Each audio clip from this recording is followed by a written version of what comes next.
आखिर रामायण के बाद सबरी का क्या हुआ? क्या थी माता सबरी की कहानी? माता सबरी किसकी अवतार थी? दोस्तों, भक्ति मन में आपका स्वागत है। हमारे चैनल के साथ जुड़े रहने के लिए आप सभी को बहुत बहुत धन्यवाद। आइए जाने इस रोचक कथा को। सबरी अपने पूर्व जन्म में एक रानी थी। उनका नाम परमहिंसी था।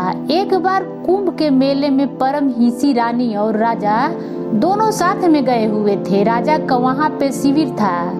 रानी को एक दिन अपने खिड़की से ऋषियों का समूह दिखा जो कि हवन कर रहे थे और मंत्रों का उच्चारण कर रहे थे। रानी परमहिंसी का मन उन ऋषियों के बीच बैठने का हुआ। तब रानी ने राजा से आज्ञा मांगी, लेकिन राजा ने कहा कि आप रानी हैं, यह आपको शोभा नहीं देता। आप उन ऋषियों के बीच में नहीं जा सकती हैं। परमहिंसी रानी अपने कक्ष में जाकर रोने लगी। रात्रि को परमहिंसी रानी अपने कक्ष से निकलकर त्रिवेणी तट पर गई। वहां गंगा माँ से याचना करने लगी कि हे माते, अगर मुझे दूसरा जन्म मिले तो रूपवान और रानी मत बनाना। अब आप में समाना चाहती हूँ। इतना कहकर परमहिंसी रानी अपने देह को त्याग देती हैं और जल में समाधि ले लेती हैं। इसी कारण अगले जन्म में सबरी रूपवान नहीं थी और ना कोई राजघराने की।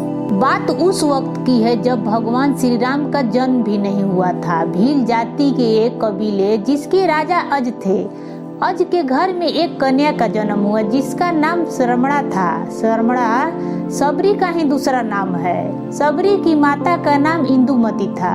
सबरी की जाति सबर थी जो भील से संबंधित थी। सबरी बचपन में पंछियों के अलौकिक बातें किया करती थी जो सभी के लिए आश्चर्य का विषय था। धीरे धीरे सबरी बड़ी हुई, लेकिन उसकी कुछ हरकतें अज और इंदुमती को समझ से परे थे।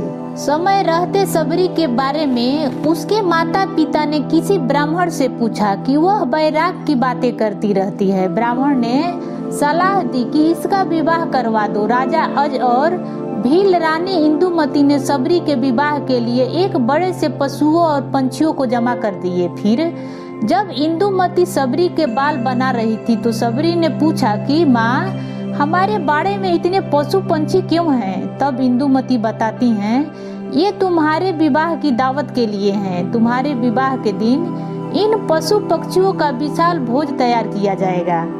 सबरी को यह बात कुछ ठीक नहीं लगी और वो बोली कि मेरे विवाह के लिए इतने जीवों का बलि देना नहीं जरूरी है। अगर विवाह के लिए इतने जीवों को बलि दी जाएगी तो मैं विवाह ही नहीं करूंगा। सबरी ने रात्रि में सभी पशु पंछियों को आजाद कर दिया।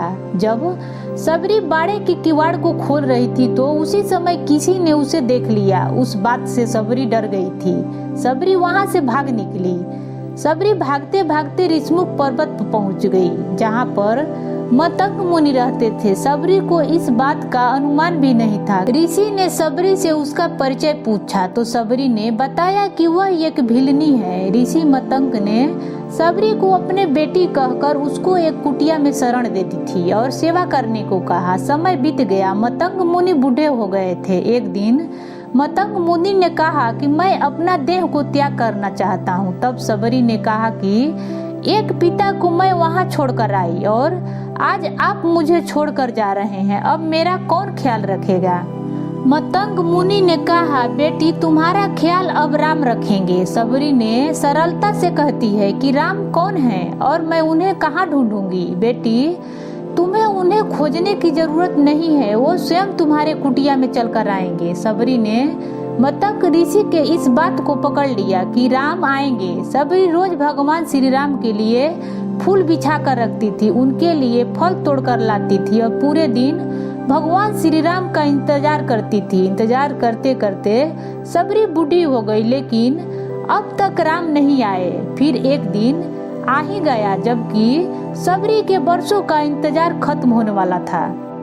सबरी की कथा से यह सीख मिलती है कि सबरी ने अपने गुरु के केवल एक वचन कि भगवान श्री राम आएंगे और इसके लिए तुम्हें कहीं जाने की जरूरत भी नहीं है, तुम उनका इंतजार यही करना, पर अपना पूरा जीवन लगा दिया। जबकि किसी एक विचार पर टिके रहना हर किसी के बस का बात नहीं है। दोस्तों ये कथा कैसा लगा कमेंट में बताएं और पसंद आए तो लाइक करें। मेरे चैनल को सब्सक्राइब करना न भूलें। धन्यवाद।